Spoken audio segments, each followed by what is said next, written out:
Today for Faith-Filled Friday, I titled it Will Power.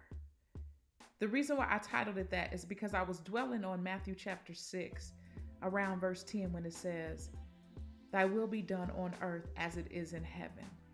And in Matthew 6:10 of the Message Bible, it says, "Do what's best as above, below."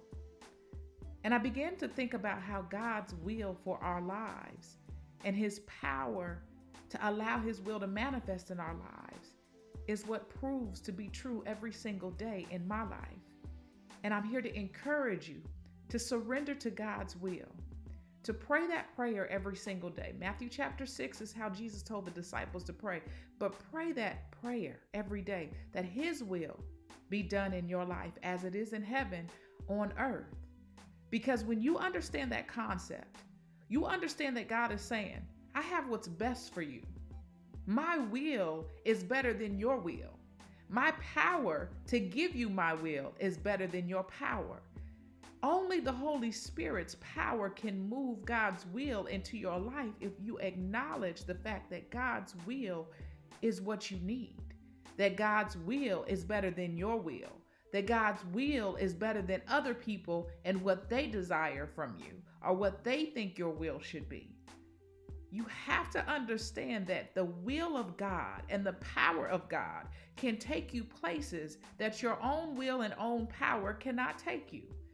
And that is what's called and classified as favor. But you have to understand that part of the prayer is you're surrendering and saying, God, I'm going to put my will down and I'm going to pick your will up.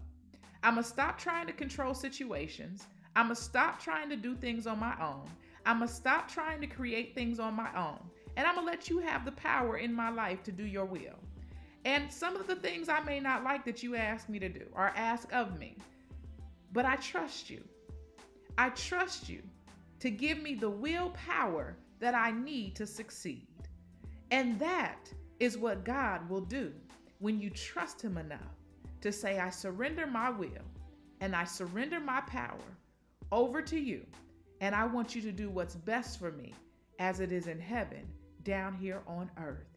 Do what's best for me in my finances. Do what's best for me in my job. Do what's best for me in my relationships. Do what's best for me in my spiritual growth. Do what's best for me in my ministry. Do what's best for me in my business.